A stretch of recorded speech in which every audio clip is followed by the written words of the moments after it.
మనకి ఇచ్చిన శ్రేష్టమైన కృపను బట్టి మరి దేవునికి స్తోత్రాలు చెల్లించుకుంటూ అపోస్తలుడైనటువంటి పౌలు గారు కొరింథీలో ఉన్నటువంటి సంఘానికి రాసినటువంటి మొదటి పత్రిక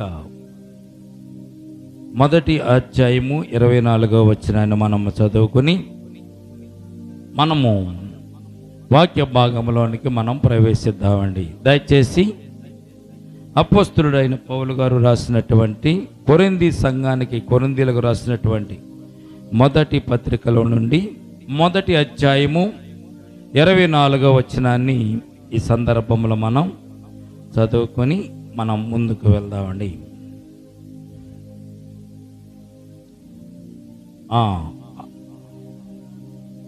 ఆయన యూదులకు ఆటంకముగాను అన్యజనులకు వెర్రితనముగా ఉన్నాడు. కానీ యూదులకేమి గ్రీసు దేశస్థులకేమి పిలువబడిన వారికి క్రీస్తు దేవుని శక్తియును దేవుని జ్ఞానమునై ఉన్నాడు అనే సత్యాన్ని పరిశుద్ధ గ్రంథం మనకి తెలియచేయబడుతుంది. దేవునికి స్తోత్రం కలుగునగాక. నశించిపోవచ్చున్న వారికి సిలువను గూర్చిన వార్త వెర్రితనముగాను ఉన్నది, దేవుని నమ్మినటువంటి మనకు అది శక్తిగా ఉన్నదని సత్యాన్ని ఇక్కడ పరిశుద్ధ గ్రంథం మనకి తెలియచేయబడుతుంది. చిన్ని ప్రార్థన చేసి నేను వాక్య భాగంలోనికి వెళ్దాం. ప్రేమల తండ్రి, కృపల దేవందమునైనా ఈ సమయమందునైనా నీ బిడ్డలమైన మేమందరం కూడా నీ సన్నిధానంలో ఉండడానికి మీరు మాకు ఇచ్చిన శ్రేష్టమైన కృపను బట్టి స్తోత్రాలు తండ్రి. జనవరి మాసం అంతా కాపాడి మీ కృప చేత భద్రత చేత మమ్మల్ని నడిపించారు. ఇదిగోనైనా మరి ఫిబ్రవరి మాసంలో 1వ తారీఖున మీ సన్నిధానంలో ఉండే భాగ్యం మాకు ఇచ్చినందుకు వేలాది వందనాలు, స్తుతులు, స్తోత్రాలు తండ్రి. అల్పులు మా భాగ్యమునైనా మీరు మాకు తోడుగా లేకపోతే, మీరు మమ్మల్ని కాపుదల దయచేయకపోతే ఈ సమయం ముందు నీ సన్నిధానంలో మేము ఉండేవారమే కాము. అయినా కానీ ప్రభువా, మీ శక్తి చేత, మీ బలము చేతనైనా, మీ కృప చేతనే మాకున్నటువంటి ఆస్తుపాస్తులను బట్టి కాదు, మాకున్న ధనధాన్యాలను బట్టి కానీ ఎంతవరకు మేము జీవించడానికి అవకాశం లేదు నైనా. నీ కృప చేతనే మమ్మల్ని నడిపించి క్షేమమునిచ్చి ఈ సమయం ముందు నీ సన్నిధానంలో మమ్మల్ని ఉంచినందుకు మీకు వేలాది వందనాలు, స్తుతులు, స్తోత్రాలు తండ్రి. ఈ రాత్రి ప్రభునైనా మీ సన్నిధానంలో కొద్ది మాటలు మేము ధ్యానం చేసుకోవడానికి మీ కృప చూపించండి. చదవబడినటువంటి లేఖన భాగాన్ని విరిచి వడ్డించండి. నీ బిడ్డలమైన మేము వినగల చెవులు, గ్రహింపగల హృదయం, అంగీకరించే మనసు, ఆనందించే ఆత్మను మాకు దయచేయండి. నిలబడిన దోస్తును మరుగుపరచండి. దోస్తును కంతంలో వచ్చి మీరే మాట్లాడండి అయినా. ఇదిగో ప్రభుని దోస్తుడు ఒట్టువాడు మట్టువాడు తండ్రి, మీ ఆత్మ స్వాధీనంలో ఉంచుకుని నైనా నా నోటికి నేను బోరగా మీరే ఉండి నైనా నీ బిడ్డల మనం అందరితోనూ మాట్లాడమని, చదవబడిన లేఖన భాగాన్ని విరిచి వడ్డించమని యేసయ్య ఉన్నతమైన పరిశుద్ధ నామమును ప్రార్థించి మిక్కిలి వినయముతో బ్రతిమాలి వేడుకొనుచున్నాము తండ్రి. ఆమేన్, ఆమేన్. ప్రియమైన బిడ్డలారా, ఈ రాత్రి మనం దేవుని సన్నిధానంలో నుంచి దేవుని యొక్క శక్తి కలిగినటువంటి సిలువను గూర్చినటువంటి వార్తను ఈ రాత్రి మనం జ్ఞాపకం చేసుకుందాం. ఎందుకంటే మన జీవితంలో మనకు మోక్షాన్ని ఇచ్చేది సిలువ, మోక్షానికి నడిపించేది మనలను సిలువే. ఆ సిలువకున్నటువంటి మహిమను, ప్రభావాన్ని ఈ రాత్రి కాల సమయం అందు కొద్ది మాటలు మనం ధ్యానం చేసుకుందాం. రేపటి దినానికి ఈరోజు మనము చిత్తపాటు కలిగి మనం ముందుకు వెళ్ళడానికి మనము ప్రయత్నం చేద్దాం. ప్రభు మనతో మాట్లాడులాగున, ప్రభు మనతో మాట్లాడి మనల్ని ఆదరించేలాగున మనము జ్ఞానయుక్తముగా, వివేకము కలిగి దేవుని సన్నిధానంలో మనము ఉండి మనము దేవుని మాటలు విందాము. ప్రియమైన బిడ్డలారా, యేసుక్రీస్తు ప్రభు యొక్క సిలువ మరణమును గురించి అనేక సార్లు మనం జ్ఞాపకం చేసుకుంటున్నాం, అనేక సార్లు మనం ధ్యానం చేసుకుంటున్నాం. ఏమిటి సిలువలో ఉన్నటువంటి ప్రాముఖ్యత, సిలువ మరణం ఉన్నటువంటి గొప్పతనం ఏమిటి అని ఒక్కసారి మనం ఈ రాత్రి ఆలోచన చేసినట్లయితే, సిలువ మరణం యేసు ప్రభువారు సిలువలో మరణించకపోతే, సిలువ మీద ఆయన తన ప్రాణమును అర్పించకపోతే, ఈ రోజున భూమి మీద ఉన్నటువంటి మనందరికీ కూడా, లోకంలో జన్మించిన వారందరికీ కూడా రక్షణ లేదు అనేటువంటి శ్రేష్టమైనటువంటి మాటను ఈ రాత్రి మనం జ్ఞాపకం చేసుకోవాలి. ప్రియదినబడారా, ఇదివరకు సిలువ అంటే పాపమైనది, హేయమైనది, సులకనైనది, అది శాపగ్రస్తమైనదిగా సిలువ యూదుల కాలంలో ఉండేది. ప్రియదినబడారా, ఎవరైనా తప్పు చేస్తే, ఎవరైనా పాపం చేస్తే, ఎవరైనా దొంగతనం చేస్తే, ఎవరైనా ఒకరిని హత్య చేస్తే వారిని తీసుకుని వెళ్ళి శిలువ మరణానికి వారిని అప్పగించేవారు. యేసుక్రీస్తు ప్రభువారు శిలువ మరణము పొందక క్రితం ముందు జరిగినటువంటి సంభవాలు మనం చూస్తే, ఆ రోజుల్లో శిలువ అంటే హేయమైనది, అసహ్యమైనది. శిలువ మరణం పొందాడు వాడు అంటే వాడిని కానీ, వాడి కుటుంబాన్ని కానీ, వాడి జాతిని కానీ భూమి మీద ప్రపంచంలో వెలివేసేటటువంటి వారు ఆ రోజుల్లో, యూదుల కాలంలో. అయితే యేసుక్రీస్తు ప్రభువారు శిలువ మరణం పొందిన తర్వాత ఆ శిలువకు గొప్ప మహిమ కలిగినట్లుగా లేఖన భాగాల్లో మనం చూడగలుగుతున్న. దేవునికి స్తోత్రం కలుగునగాక. ఒక వ్యక్తిని బట్టి ఒక అంశానికి గొప్పతనం వస్తుంది. శిలువ అంటే కర్రతో చేసినది, చెక్కతో చేసినది, మ్రానుతో చేసినది కాదు. కానీ దేవుడు దాని మీద తన ప్రాణమును అర్పించిన తర్వాత శిలువ అనేటువంటి మాటకి చాలా ప్రాముఖ్యత సంతరించుకున్నట్లుగా పరిశుద్ధ గ్రంథంలో మనం చూడగలుగుతున్నాం. ప్రియమైన బిడ్డలారా, ఎందుకంటే ఆయన శిలువ మరణం మనలను పాపముల నుండి విడిపించి పరలోక రాజ్యానికి నడిపించేదిగా శిలువ మరణం మనకున్నట్టుగా ముఖ్యంగా మనం చూడగలుగుతున్నాం. దేవునికి స్తోత్రం కలుగునగాక. శిలువ మరణం యొక్క విశేషాలు ఈ రాత్రి మనము జ్ఞాపకం చేసుకుందాం. ప్రియమైన బిడ్డలారా, ఎందుకంటే నీచమైనది, క్రూరమైనది, అసహ్యమైనటువంటి ఆ శిలువ గుర్తును యేసుక్రీస్తు ప్రభువారు మహిమపరిచారు. ఎందుకు మహిమపరిచారంటే ఆయన ఈ లోకంలోనికి మనుష్య కుమారుడుగా భూమి మీదకు వచ్చాడు. మానవులు రక్షించడానికి ఆయన ఈ భూమి మీదకు వచ్చాడు. పరలోకమును విడిచిపెట్టి ఆయన ఈ లోకానికి వచ్చింది కేవలం శిలువ మీద ఆయన ప్రాణం పెట్టడానికి దిగి వచ్చారు. మనుషులమైన మనల్ని రక్షించడానికి ఆయన దిగి వచ్చినట్లుగా మనం చూస్తున్నాం. ఆ శిలువను బట్టి మనకు కలిగినటువంటి మేలులు, ఆశీర్వాదాలు, దీవెనకరమైన అంశములు ఏమున్నాయో ఈ రాత్రి మనము కొద్ది విషయాలు మనం జ్ఞాపకం చేసుకుందామండి. భక్తుడైనటువంటి యెషయా గ్రంథంలో 53వ అధ్యాయము 4వ వచనాన్ని మనం చూద్దామండి ఒకసారి.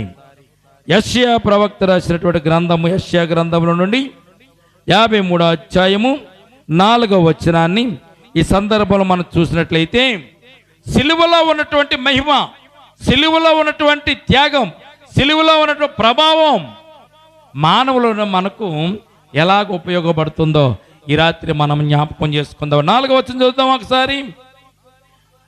నిశ్చయముగా అతడు మన రోగములను భరించెను, మన వ్యసనములను వహించెను, అయినను మొత్తబడిన వాడుగాను, బాధింపబడిన వాడుగాను, శ్రమ నొందిన వాడుగాను మనమతను నేర్చితిమి. మన అతిక్రమ క్రియలను బట్టి గాయపరచబడెను, మన దోషమును బట్టి నలుగుగొట్టబడెను, మన సమాధానార్థమైన శిక్ష అతని మీద పడెను, అతడు పొందిన దెబ్బల చేత చాలిన మనకు స్వస్థత కలుగుచున్నది. దేవునికి స్తోత్రం చెల్లిద్దాం. హల్లెలూయా. ప్రియదేవుని బిడ్డలారా, సిలువకున్నటువంటి మహిమ, సిలువకున్నటువంటి ప్రభావాన్ని యెషయా గ్రంథము 53వ అధ్యాయం 4వ వచనం తెలియజేస్తుంది. నిశ్చయముగా అతడు మన రోగములను భరించెను. మన రోగాలు వేరే వారికి ఆపాదించడానికి వీల్లేదండి. మనకు అనారోగ్యం వచ్చింది, మనం రోగముతో బాధపడుతున్నాం. మన తల్లి కానీ, మన తండ్రి కానీ, చెల్లి కానీ, అక్క కానీ, తమ్ముడు కానీ, మన తోబుట్లు కానీ, మన బంధువులు కానీ వచ్చి, అమ్మా నీ రోగాన్ని నేను భరిస్తాను, నాకు కొద్దిగా ఇవ్వు అంటే మన రోగం వాళ్ళ మీదకి వెళ్తుందని వెళుతుందా? వెళ్ళదు. మన రోగాన్ని పంచుకుందామని వారు తాపత్రయపడినా కానీ మన రోగం వారి మీదకి వెళ్ళదు. కానీ యేసుక్రీస్తు ప్రభు వారి యొక్క జీవితంలో ఆయన చేసిన సిలువ మీద చేసిన త్యాగాన్ని బట్టి, సిలువ మీద కార్చిన రక్తమును బట్టి, సిలువకున్నటువంటి మహిమను బట్టి మనకు కలిగినటువంటి అమూల్యమైనటువంటి శ్రేష్టమైనటువంటి ఆశీర్వాదాలు ఏమిటో ఇక్కడ మనం చూస్తే, నిశ్చయముగా అతడు మన రోగములను భరించెను. దేవునికి స్తోత్రం కలుగునుగాక. ఈ రోజున నీకు రోగముతో బాధపడుతున్నా, వేదనతో బాధపడుతున్నా, నువ్వు మంచం మీద ఆసుపత్రిలో పండుకొని నువ్వు ప్రార్థన చేసి, ప్రభువా నా రోగాన్ని తీసివేయనంటే, తీసివేసేటటువంటి శక్తి ఎవరికి ఉందంటే సిలువ మీద రక్తము కార్చిన యేసుక్రీస్తు ప్రభు వారికి ఒక్కరికే ఆ శక్తి ఉందన్న సత్యాన్ని మీరు మొట్టమొదటిగా జ్ఞాపకం చేసుకోవాలి. దేవునికి స్తోత్రం కలుగునుగాక. రెండవది, మన వ్యసనములను వహించెను. వ్యసనములను భరించాడండి, రోగాలు భరించాడు, వ్యసనములు కూడా వహించాడు. ప్రియమైన బిడ్డలారా, మనకున్నటువంటి భర్త తప్పు చేస్తే భార్య సహించలేదండి.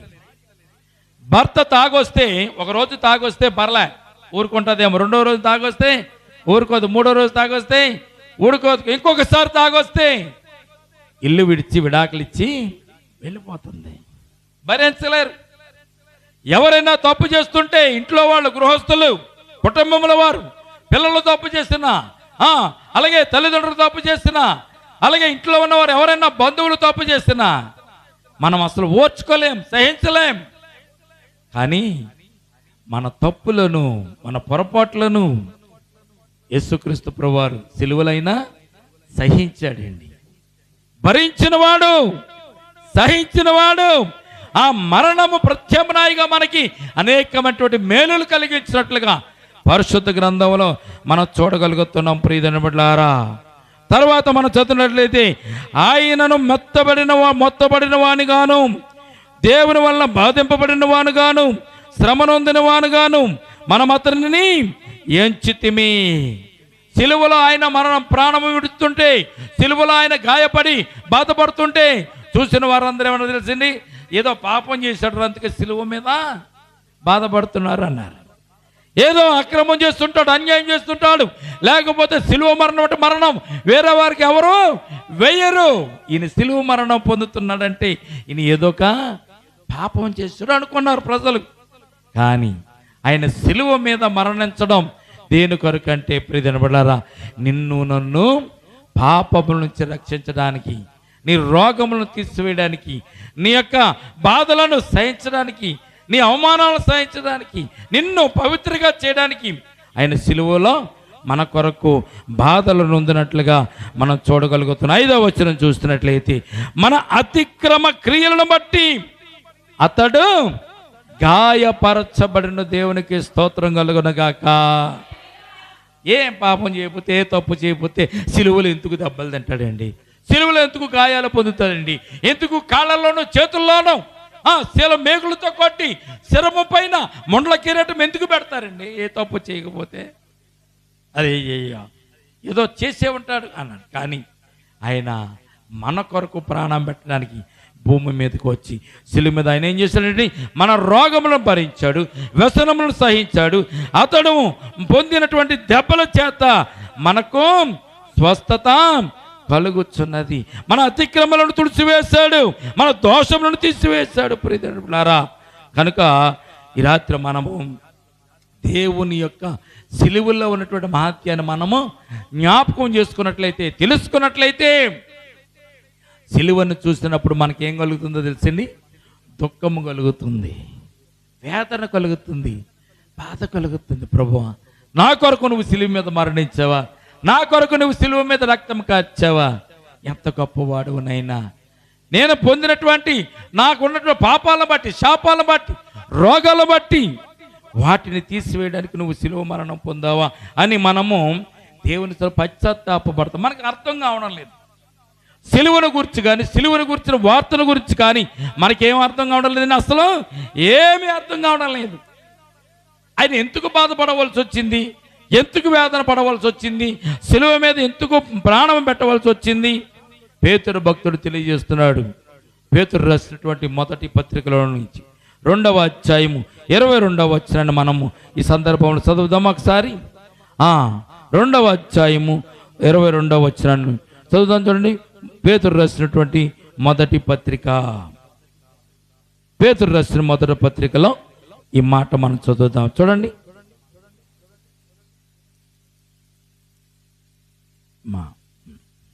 ఏప్రిల్ రాసిన పత్రిక పక్కనే ఉంటుంది. మొదటి పత్రిక 2వ అధ్యాయము 22వ వచనాన్ని చూస్తే, ఆయన పాపం చేయలేదు, ఆయన నోట ఏ కపటమును కనపడలేదు, ఆయన దూషింపబడి బదులు దూషింపబడలేదు, ఆయన శ్రమ పెట్టబడి బెదిరింపక న్యాయముగా తీర్పు తీర్చు దేవునికి తన్ను తాను అప్పగించుకొనెను. దేవునికి స్తోత్రం కలుగునుగాక. మనుషులు అనుకుంటున్నట్లుగా, ప్రజలు అనుకుంటున్నట్లుగా ఆయన పాపం చేసే సిలువకు ఎక్కలేదండి. ఆయన పాపం చేసే సిలువకు ఎక్కలేదు. ఎందుకు ఆయన సిలువ మీదకు ఆయన ఎక్కడంటే ఆయన పాపము చేయలేదు, ఆయన నోట ఏ కపటము లేదు, ఆయన దూషింపబడి మరియు దూషింపలేదు, ఆయన శ్రమ పెట్టబడి బెదిరింపగా న్యాయంగా తీర్పు తీర్చి దేవునికి తన్ను తాను అప్పగించుకున్న కారణం, నిన్ను నన్ను పరలోక రాజ్యానికి తీసుకుని వెళ్ళడానికి ఆయన మన కొరకు ఆయన సిలువ మీద అయినా మరణించినట్టుగా మనం చూస్తున్నాం. మీకోసం బాధపడి, ఎవరి కోసం అంటే అండి, పాపులమైన మన కొరకు, అక్రమం చేస్తున్నటువంటి మన కొరకు, ఈ లోకమును నశించిపోతున్నటువంటి మన కొరకు, నరకానికి వెళ్తున్నటువంటి మన కొరకు ఆయన సిలువలో మరణము పొందినట్టుగా పరిశుద్ధ గ్రంథంలో మనం చూడగలుగుతున్నాం. 23వ వచనం అంటాడు, ఆయన దూషింపబడి బదులు దూషింపలేదు, ఆయన శ్రమ పట్టబడి బెదిరింపక న్యాయముగా తీర్పు తీర్చు దేవునికి తన్ను తాను అప్పగించుకొనెను. దేవునికి స్తోత్రం కలుగునుగాక. మన పాపాల కోసం ఆయన నోట ఏ కపటం లేదు, కానీ మన పాపాల కోసం ఆయన సిలువ మరణమును పొందాడు. అందుకే ఏ అవసరం వచ్చినా మనం మోకరించి సిలువ దగ్గరికి మనము రావాలి. మనకున్న బాధలను బట్టి, కష్టాలను బట్టి, ఇరుకులను బట్టి, ఇబ్బందులను బట్టి, సాతాను బంధకాలలో చిక్కుకున్న వారు కూడా సిలువ దగ్గరికి వచ్చి మోకరించి సిలువ దగ్గర వారు ప్రార్థన చేస్తే చాలు, ఆ సిలువ వారిని రక్షించేదిగా ఉన్నట్టుగా పరిశుద్ధ గ్రంథంలో మనం చూడగలుగుతున్న. దేవునికి స్తోత్రం కలుగునుగాక.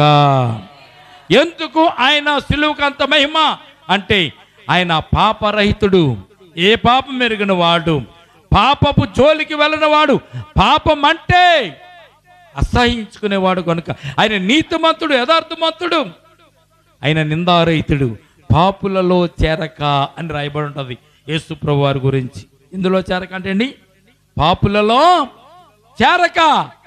మనమైతే పాపులో చేరతాం, పాపంలో చేరతాం, అన్యాయంలో చేరతాం, అక్రమంలో చేరిపోతాం. అవకాశం లేకపోతే, అవకాశం ఉంటే దేంట్లోకైనా జంప్ చేస్తాం మనం. ఎందులోకైనా జంప్ చేయడానికి మనం ఇష్టపడుతూ ఉంటాం.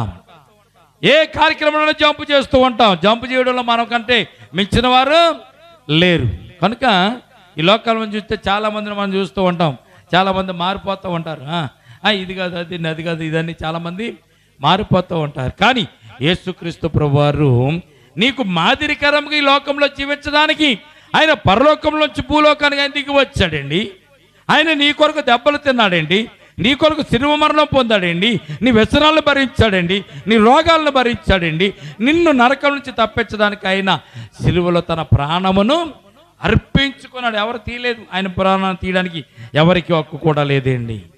నా ప్రాణము తీయడానికి ఎవరికి కూడా హక్కు, తనంతట తానే ప్రాణము పెట్టను. ఆయన తనంతట తానే ప్రాణమును పెట్టాడండి. ప్రభా, ఈ ప్రాణము తీయడానికి ఎవరికి అధికారం లేదని యేసు ప్రభువారు ఒక్కసారి ప్రార్థన చేస్తే చాలు. ప్రభా, ఈ గిన్నెను నీ చిత్తమైతే నా వద్ద నుంచి గిన్నెను తొలగించు, అయినను నీ చిత్తమే అన్నాడు యేసుక్రీస్తు ప్రభువారు. దేవునికి స్తోత్రం కలుగునుగాక. అందుకే ఇక్కడ 23వ వచనంలో మనం చూసినట్లయితే, ఆయన శ్రమ పెట్టబడి బెదిరింపక న్యాయముగా తీర్పు తీర్చు దేవునికి తన్ను తాను అప్పగించుకున్నాడు. దేవునికి స్తోత్రం కలుగునుగాక. యేసుక్రీస్తు తన్ను తాను దేవునికి అర్పగించుకున్నాడు. ప్రభువా, కొడతావా? ఇబ్బంది పెడతావా? సిలువేయమంటావా? కాళ్ళలో చేతుల్లో మేకులు కొట్టమంటావా? శిరస్సు పైన మొండల కిరీటం పెట్టేస్తావా? ప్రక్కలో బళ్ళపు పోటు పొడవమంటావా?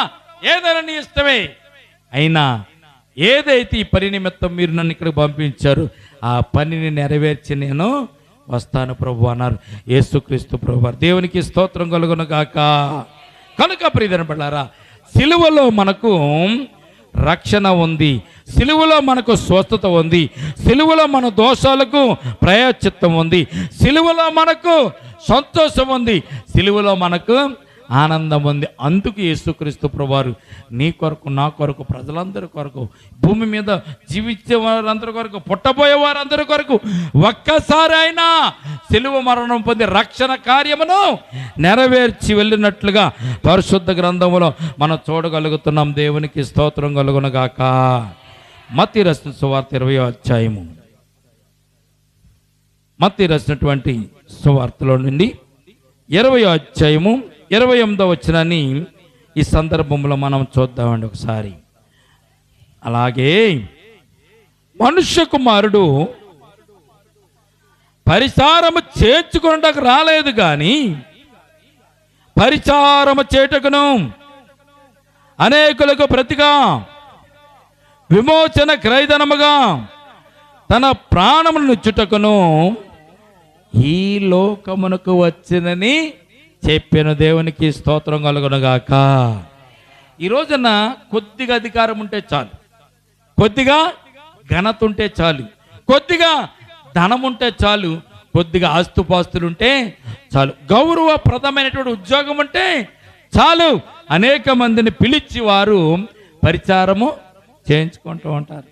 అబ్బో, అసలు ఆ పరిచారం చేయించుకునే విధానం చూస్తే చాలా ఆశ్చర్యం వేస్తుంది. ప్రియమైన బిడ్డలారా, యేసు ప్రభువారు అద్భుతాలు చేశారు. కానాను విందులో నీళ్లను ద్రాక్షరసంగా మార్చినప్పుడు అందరూ కూడా మెచ్చుకున్నారు. అబ్బో, యేసు ప్రభువారి కంటే గొప్పవారు ఎవరు లేరు, మరియమ్మ కుమారుడు కంటే గొప్పవాడు ఎవరు భూమి మీద లేరు.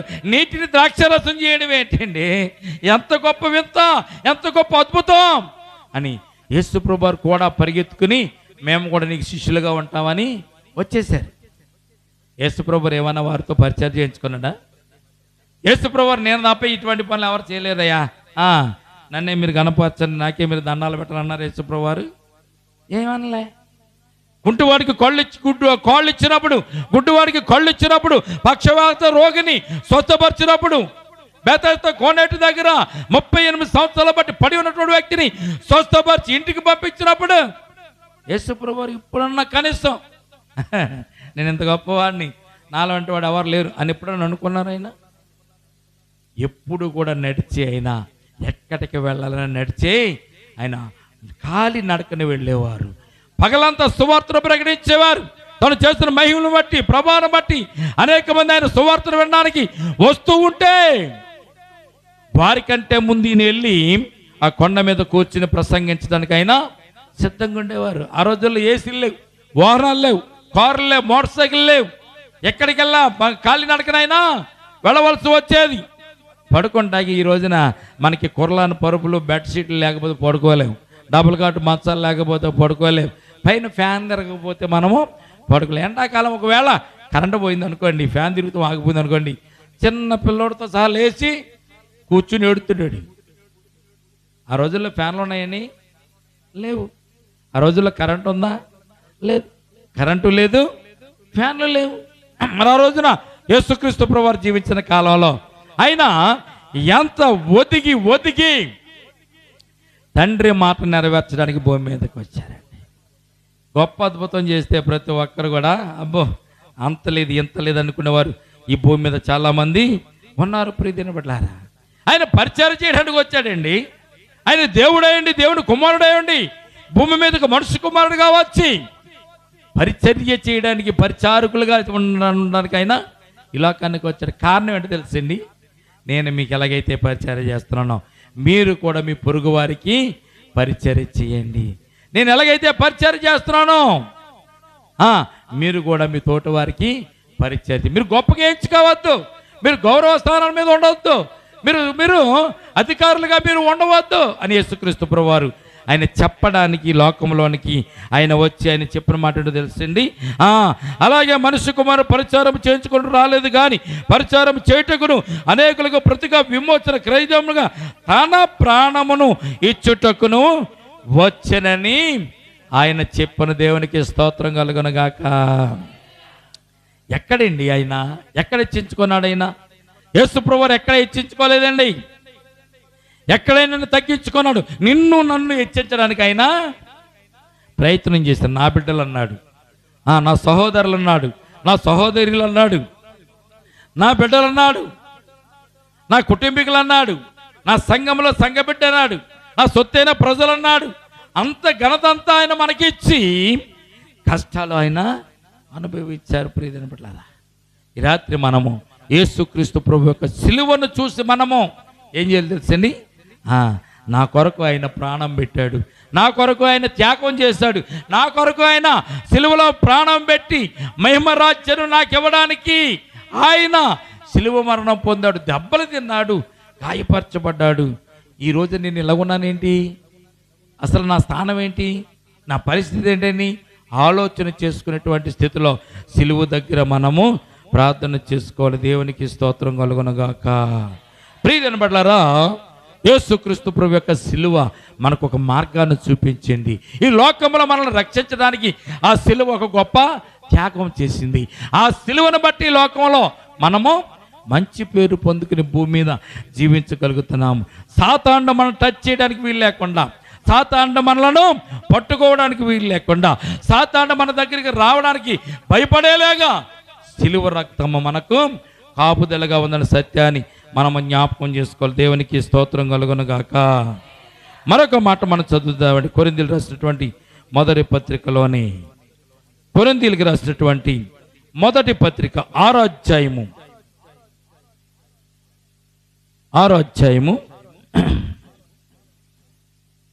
20వ వచనాన్ని మనము చూద్దాం. ప్రియమైన బిడ్డలారా, 6వ అధ్యాయము 20వ వచనం ఒకసారి చూద్దామా? విలువ పెట్టి కొనబడిన వారు కనుక మీ దేహముతో దేవుని మహిమపరచుడి. దేవునికి స్తోత్రం కలుగునుగాక. సిలువ మనకు కలిగించినటువంటి మహాత్యము, సిలువ మనకి ఇచ్చినటువంటి గొప్ప వరము ఏంటో తెలిసింది? ఆయన మనలను విలువ పెట్టి కొన్నాడు. దేవునికి స్తోత్రం కలుగునుగాక. ఎటువంటి విలువండి? ఈ లోకపు ధనం కాదండి, ఈ లోకపు డబ్బు కాదు, ఈ లోకంలోని బంగారం కాదు, ఈ లోకంలో వెండి కాదు. సాతాను చేతిలోనే వచ్చి పాపములో పడిపోయినటువంటి నిన్ను నన్ను, ఆదాము అమలు చేసినటువంటి మోసం ద్రోహములో పాపంలో పడిపోయినటువంటి నిన్ను నన్ను సాతాను గాడు నరకంలో తీసుకుని వెళ్ళడానికి ఆడు మనలను తీసుకుని వెళ్తుంటే, సంఖ్యలతో తీసుకుని వెళ్తుంటే, మనకు గొలుసులు వేసి సాతాను గాడు నరకంలోనికి తీసుకుని వెళ్తుంటే, లేదు లేదు లేదు లేదు, వారి కొరకు నేను వెల చెల్లిస్తారని యేసుక్రీస్తు ప్రభువారు ఈ లోకానికి వచ్చి సిలువలో ఆయన రక్తమును కార్చి ఆ రక్తమును బట్టి నీ పాపాలు నా పాపాలను కడిగి పవిత్రపరిచి సిలువ రక్తమైనటువంటి వెలను చెల్లించి సాతాను చేతిలో వచ్చి నిన్ను నన్ను ఆయన విడిపించాడు. ప్రియజనులారా, అది యేసుక్రీస్తు ప్రభు చెల్లించినటువంటి వెల. దేవునికి స్తోత్రం కలుగునుగాక. అందుకే ఇక్కడ రాజుబ్రహ్మ అపొస్తలుడైనటువంటి పౌలు గారు కొరింథీయులకు రాసినటువంటి మొదటి పత్రికలో 6వ అధ్యాయం 20వ వచనం, మీరు విలువ పెట్టి కొనబడిన వారు. నువ్వేంటో నీకు అర్థమవుతుందా? అసలు నీ పరిస్థితి ఏంటో నీకు అర్థమవుతుందా? బ్రతుకుతున్నామంటే బ్రతుకుతున్నాము, జీవిస్తున్నామంటే జీవిస్తున్నాము, తింటున్నామంటే తింటున్నాం, సంపాదించుకుంటున్నామంటే సంపాదించుకుంటున్నాం. ఏదో రకంగా కాలం గడిచి వెళ్ళిపోతుందండి, కాలం గడిచి వెళ్ళిపోతుందండి. నేను అనుకోకపోయినా కాలం వెళ్ళిపోతుందండి అనుకుంటూ మనం జీవిస్తున్నామేమే కానీ మనకు దేవుడు ఇచ్చినటువంటి విలువ ఏంటో మనము అర్థం చేసుకోలేకపోతున్నాం. బంగారాన్ని తీసుకెళ్ళి ఎక్కడ పెడితే అక్కడ మనం పెట్టం. వజ్రాన్ని తీసుకెళ్ళి ఎక్కడ పెడితే అక్కడ దానిని ఉంచం. బంగారం కొన్నటువంటి విలువ, వజ్రానికి కొన్నటువంటి విలువ అది ఎక్కడ పెడతామండి మనం? బీరువాలో పెడతాము, లేదంటే బ్యాంకులో లాకర్లో పెట్టి దాన్ని దాచుకుంటాం. బంగారం అనేది చాలా భద్రంగా మనం చూసుకుంటాం, గౌరవిస్తాం, దానికి గౌరవప్రదంగా దాన్ని మనము కొలుచుకుంటూ ఉంటాం. ఒక వజ్రం ఉంటే చాలండి, జీవితం అంతా మనం బతికేయచ్చు, వజ్రం. కానీ దేవుడు మనకి ఇచ్చినట్టు విలువ ఎటువంటిదో తెలిసింది. భూమి మీద ఏ మనుషుడు ఇవ్వనది దేవునికి స్తోత్రం కలుగును గాక. ఏ బంగారం ఇవ్వనది, ఏ డబ్బు ఇవ్వనది, ఏ ఆస్తుపాస్తులు ఉన్నటువంటి విలువను యేసుక్రీస్తు ప్రభువారు సిలువలో నీకు నాకు ఆయన దయచేస్తారు నాయన. అందుకే ఆయన విలువ పెట్టి కొనబడిన వారు కనుక మీ దేహంతో దేవునిని మహిమపరచిడి. నువ్వు దేవునికే సొత్తు, దేవునికే సొంతం. అది సిలువ కొన్నటువంటి మహత్యం ప్రియదన పడ్డారా. నీవు సిలువలో దేవుని వైపు చూస్తూ, సిలువ వైపు చూస్తూ నువ్వేం కనుక్కోవాలి తెలుసా? ప్రభా, నా శరీరం నీదినైనా, నా ప్రాణం నీదినైనా, నా జీవితం నీదినైనా, నీకు తప్ప నా జీవితం వేరే వాళ్ళకి అంకితం కాదునైనా. నా జీవితం అంతా నిన్నే కొలుస్తాను. పాటలు పాడతాం, మనం ఆరాధన చేస్తాం, పాటలు పాడతాం, వాక్యాలు చెప్తాం. అబ్బో ప్రభా, నీవు తప్ప నాకు తోడెవరో లేరు, నీవు కాక నాకెవరో లేరు, నేను పాటలు పాడతాను. కానీ పాటలు పాడనని చెప్పి పాటలు పాడిన తర్వాత అయిపోయిన తర్వాత మనం లోకంలో తిరుగుతూ ఉంటాం. కానీ ఇక్కడ బైబిల్ తెలియజేస్తుంది ప్రియమైన, దేవుని వాక్యం చెప్తుంది, విలువ పెట్టి కొనబడిన వారు కనుక మీ దేహంతో దేవునినే మహిమపరచాలి. ఇంకొకరు మహిమపరచడానికి నీ దేహము దేవుని యొక్క సొత్తు. నువ్వు విలువ పెట్టి కొనబడిన దాని అంతే, కొనబడిన వాడు. అందుకు నీవు చాలా జాగ్రత్తగా ఉండాలి. 20వ అధ్యాయము 28వ వచనం మత్తయి రాసినటువంటి సువార్తలో నుంచి మనము చూసినట్లయితే ప్రియమైన బిడ్డలారా, 20వ అధ్యాయము 28వ వచనం మనం చదువుతున్నట్టు చూడండి, చదువుతుంది ఒకసారి. 28వ వచనం, 20వ అధ్యాయము మత్తయి రాసినటువంటి సువార్తలో నుండి 20వ అధ్యాయము 28వ వచనం చూస్తే, అలాగే మనుష్య కుమారుడు రాలేదు కానీ చేటుకును జాగ్రత్తగా అనేకులకు ప్రతిగా విమోచన క్రయధనముగా తన ప్రాణమునిచ్చుటకును ఈ లోకమునకు క్రయధర్మగానే వచ్చాడు. ఆయన మామూలుగా ఈ లోకములోనికి రాలేదు. అటువంటి క్రయధర్మ రక్తాన్ని ఆయన మనకు ఇచ్చినట్లుగా పరిశుద్ధ గ్రంథంలో మనం చూడగలుగుతున్న. దేవునికి స్తోత్రం కలుగునుగాక.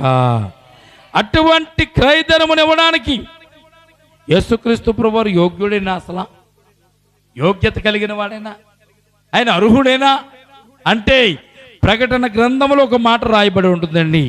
యోహాను రాసినటువంటి ప్రకటన గ్రంథము 5వ అధ్యాయము 9వ వచనం 10వ వచనాన్ని మనం చూసినట్లయితే ఈ ప్రకటన గ్రంథంలో ఒక మాట రాయబడి ఉంటుంది. దాన్ని చదువుదామండి. చూడండి, ప్రకటన గ్రంథం 5వ అధ్యాయము 9వ వచనము 10వ వచనం చదివినట్లయితే, ఈ పాత్రలు పరిశుద్ధుల ప్రార్థనలు, ఆ పెద్దలు, నీవు ఆ గ్రంథమును తీసుకొని దాని ముద్రలను విప్పుటకు యోగ్యుడవు, నీవు వధింపబడిన వాడవై నీ రక్తమిచ్చి ప్రతి వంశములోను, ఆయా భాషలు మాట్లాడేవారిలోను, ప్రతి ప్రజలలోను, ప్రతి జనములోను దేవుని కొరకు మనుషులను కొని మా దేవునికి వారిని ఒక రాజ్యముగాను యాజకులుగాను చేసితివి అంటున్నారు. దేవునికి స్తోత్రం కలుగునుగాక. ఈ ముద్రలు విప్పడానికి, ఈ గ్రంథమును విప్పడానికి, ఈ గ్రంథంలోని సమాచారాన్ని చదవడానికి ముందు చెప్పాలి కదా. ఆ ముద్రలు విప్పడానికి యోగ్యుడు భూమి మీద అవడలేడా? నీవే యోగ్యుడు అని ఆ పరలోకమందున్న పెద్దలు యేసుక్రీస్తు ప్రభువారు చూసి ఇక్కడ తెలియజేస్తున్న. దేవునికి స్తోత్రం కలుగునుగాక. దేవుని కొరకు ప్రజలను కొన్నటువంటి వాడవైనా నీవే.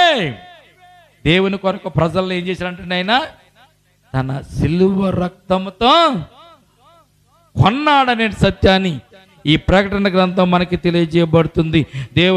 దేవునికి స్తోత్రం కలుగునుగాక.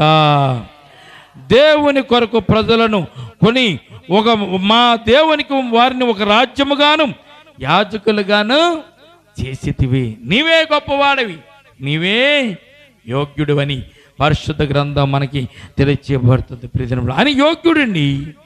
మనుషుల నుండి కొనబడిన వారు ఎవరంటే నీవు నేను. బయట వాళ్ళు ఎవరు కాదు, నీవు నేనే కొనబడ్డాం. ఆయన రక్తం చేత కొనబడ్డాం, ఆయన మహిమ చేత కొనబడ్డాం. సిలువలో ఆయన కాల్చిన రక్తం చేత కొనబడి ఆయన నీ కొరకు నా కొరకు విమోచన క్రయధనముగా మన కొరకు అయినా ప్రాణము పెట్టినట్లుగా ఈ పరిశుద్ధ గ్రంథంలో మనము చూడగలుగుతున్న. దేవునికి స్తోత్రం కలుగునుగాక. ఈ రాత్రి మనం దేవునితో ఉండడానికి ఇష్టపడాలి. ఆయన సిలువ దగ్గర మనం మోకరించి ప్రార్థించడానికి ఇష్టపడాలి. మనం గొప్పవారం అని ఈ లోకంలో మనం ఈ రోజున జీవించడం లేదండి. చాలామంది అనుకుంటున్నారు, అబ్బో నేను గొప్పవాడిని, నాకు ధనం ఉంది, డబ్బు ఉంది, ఆస్తుంది, అబ్బో నేను ఎలాగైనా బ్రతికేస్తాను అనుకుంటున్నారు. నేను బ్రతకగలను అనుకుంటున్నాను. ఏం బ్రతకలేదు.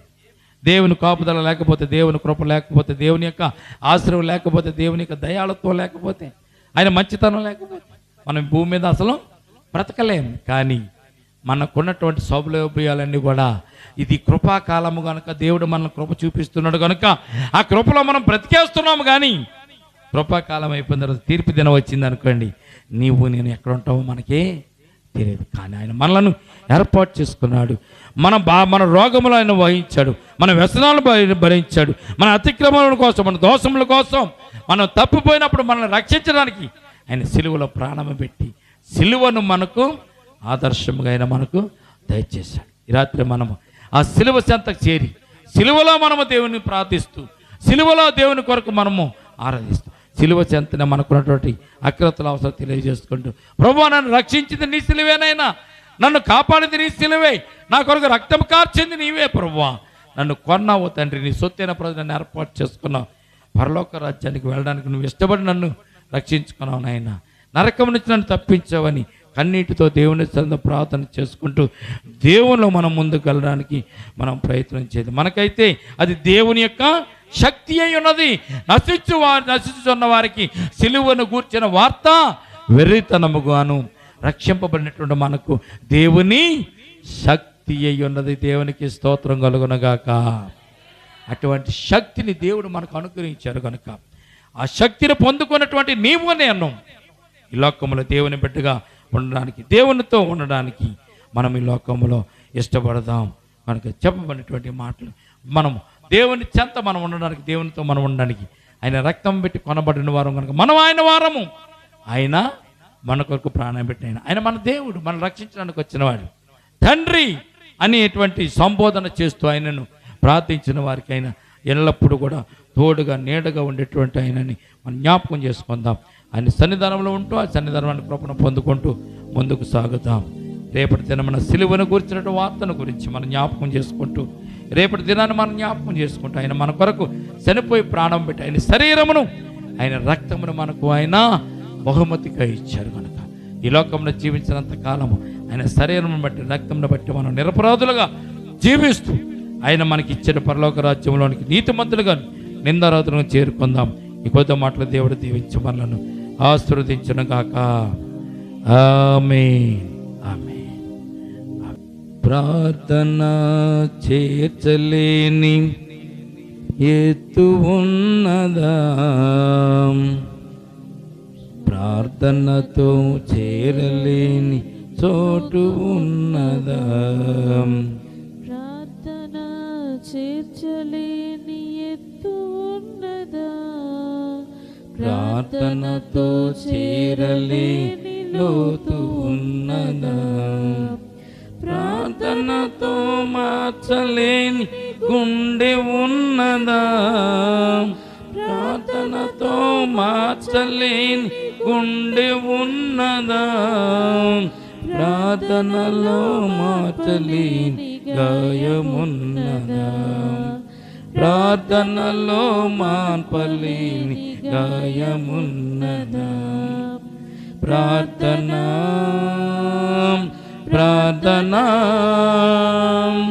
ప్రార్థనే నా ఊపిరి, ప్రార్థన ప్రార్థన ప్రార్థనే బహు గొప్పది, ప్రార్థన చేయలేని ఎత్తు ఉన్నదా, ప్రార్థనతో చేరలేని లోతు ఉన్నదా, ప్రార్థన చేర్చలేని ఎత్తు ఉన్నదా, ప్రార్థనలో చేరలేని లోతు ఉన్నదా. ప్రార్థన చేసుకుందాం. ప్రేమల తండ్రి, కృపగల దేవందరమల్లైనా ఇంతవరకు నైనా కొడుకులో ఉండి మాతో ఉండి మమ్మల్ని నడిపించినందుకు వేలాది వందనాలు, స్తుతులు, స్తోత్రాలు తండ్రి. నైనా మా కొరకు సిలువ మీద మరణించిన యేసయ్య నీకే స్తోత్రం. నీ సిలువ మరణం ప్రత్యేకమైనది నాయన. అది మా రోగాలను భరించింది తండ్రి, మా వ్యసనాలను భరించింది తండ్రి, మాకు స్వస్థతనిచ్చింది నాయన, మా అతిక్రమములు తీసివేసింది నాయన. ఇదిగో నన్ను తప్పిపోయిన మమ్మల్ని ప్రభువా సరిచేసింది తండ్రి. నైనా ఈ లోకంలో నశించిపోకుండా ప్రభువా, నశించి నరకానికి వెళ్లకుండా ప్రభునైనా నీ సిలువ మమ్మల్ని ప్రభునైనా పరలోక మార్గంలోనికి తీసుకుని వెళుతుంది తండ్రి. మీకు వేలాది వందనాలు, స్తుతులు, స్తోత్రాలు. ఈ రాత్రి ప్రభునైనా కూడా వచ్చిన ప్రతి ఒక్క బిడ్డ జ్ఞాపకం చేసుకోండి ప్రభునైనా. నీ సిలువ రక్తం చేత మమ్మల్ని కొన్నటువంటి గొప్ప దేవుడునైనా, మమ్మల్ని ప్రభునైనా దేవుని కొరకునైనా కొని సంగమగాను మందిరముగాను ఏర్పాటు చేసిన గొప్ప దేవుడు నీవే అని సత్యాన్ని ప్రభునైనా తెలుసుకోవడానికి మీరు చూపించిన కృపను బట్టి స్తోత్రాలు తండ్రి. నైనా ఇప్పుడు వచ్చిన సంఘాన్ని, సంఘ బిడ్డలు మీరు జ్ఞాపకం చేసుకోండి తండ్రి. ఈ రాత్రి నీ బిడ్డల ప్రభునైనా నీ సిలువను గురించి జ్ఞాపకం చేసుకుంటూ, నీ సిలువను గురించి ధ్యానం చేసుకుంటూ, సిలువలో ఉన్నటువంటి మహిమను తెలుసుకుంటూ నేను ప్రభునైనా నీలో ముందుకు సాగడానికి కృప చూపించండి. ప్రతి విషయాన్ని సిలువలో ప్రభునైనా వారు మోకరించి ప్రార్థించడానికి, సిలువ ముందు నేను ప్రభు వారికి ఆకృతులు తెలియజేయడానికి, సిలువలో మా కొరకు ప్రాణం పెట్టి యేసయ్యవు మా కోరికలు తీర్చగలిగిన వాడు కూడా నీవేనన్న సత్యాన్ని నీ బిడ్డలు తెలుసుకుని ప్రభా వారికి ఆకృతుల అవసరత ప్రభా నీ ముందు నేను ప్రభు మోకరించి నీ సన్నిధానం తెలియజేస్తూ వారికి ఉన్నటువంటి అవసరం తీర్చుకునే భాగ్యం కూడా వారికి దయచేయండి. రక్షణ ఇచ్చేది నీ సిలువేనని ప్రభునైనా, నీ సిలువ రక్తమేని ప్రభు తెలుసుకోవడానికి అనేక మంది అట్టి రీతిగా ప్రభు రక్షింపబడ్డానికినైనా, మారు మనసు పొందుకుని బాప్తిసం తీసుకుని రక్షింపబడినైనా పరలోక రాజ్యానికి వారు కూడా అయినా ప్రవేశించడానికి వారు కూడా కృప చూపించండి. మా చుట్టుపక్కల ఉన్న ప్రతి ఇంటిని, ప్రతి గృహాన్ని కూడా జ్ఞాపకం చేసుకోండి. రక్షింపబడిన వారు ఉన్నారు తండ్రి, నరకానికి జోగుతున్న వారు ఉన్నారు తండ్రి. నైనా ఈ లోకమే శాశ్వతం అనుకునే వారు ఉన్నారు తండ్రి.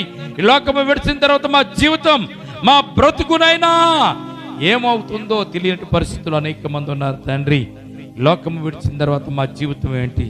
ఇదిగో నేను ప్రభా ఉన్నది నిత్య జీవము, నిత్య నరకము. ఇదిగో ప్రభా రక్షింపబడితే నిత్య జీవానికి మేము వెళ్తాము, రక్షింపబడకపోతే నిత్య నరకానికి వెళ్తాము. ఇదిగో ప్రభా విషయాన్ని ప్రభునైనా అనేక మందికి తెలియదునైనా వారు తెలుసుకునేలాగా కృప చూపించండి. తెలిసిన వారు వారికి చెప్పడానికి నేను కృప చూపించండి.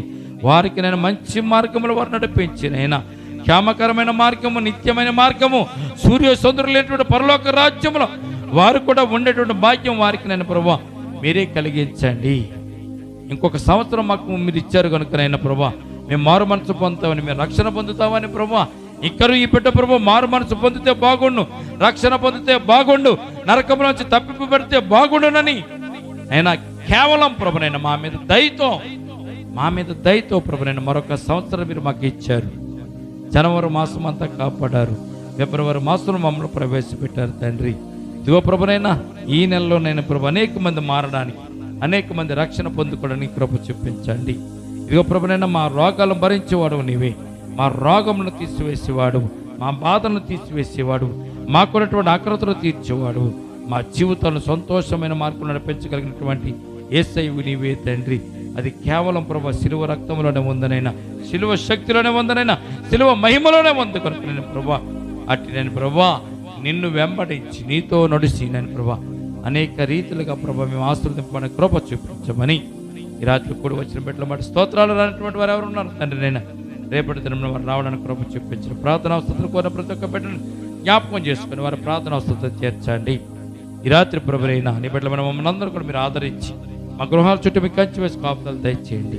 ఉదయకాల సమయంలో లేచి మరలా ఆరాధన కూడుకులో మేము పాలు పంపులు పొంది మిమ్మల్ని స్తుతించి మిమ్మల్ని కనపరిచి మహిమపరిచే భాగ్యం నీ బిడ్డల మాకు దయచేదురుగా. కానీ ఇంతవరకు కూడుకులో ఉండి మాతో మమ్మల్ని నడిపించినందుకు స్తోత్రాలు చెల్లించుకుంటూ యేసయ్య ఉన్నతమైన పరిశుద్ధ నామమును ప్రార్థించి మిక్కిలి వినయముతో బ్రతిమలాడి వేడుకొనుచున్నాము తండ్రి. ఆమేన్ ఆమేన్. మన తండ్రి అయిన దేవుని ప్రేమయు కుమారుని యేసుక్రీస్తు కృపయు పరిశుద్ధాత్మని సహవాసం ఇప్పుడు ఎల్లప్పుడు ప్రభుత్వ పర్యంతము సంగమునకును మనకును సదాకాలము తోడు నిడగొండునుగాక. ఆమేన్. యేసు రక్తమే ప్రవేశ రక్తమే యేసు నామమున సంపూర్ణ విజయం కలుగునుగాక. ఆమేన్ ఆమేన్.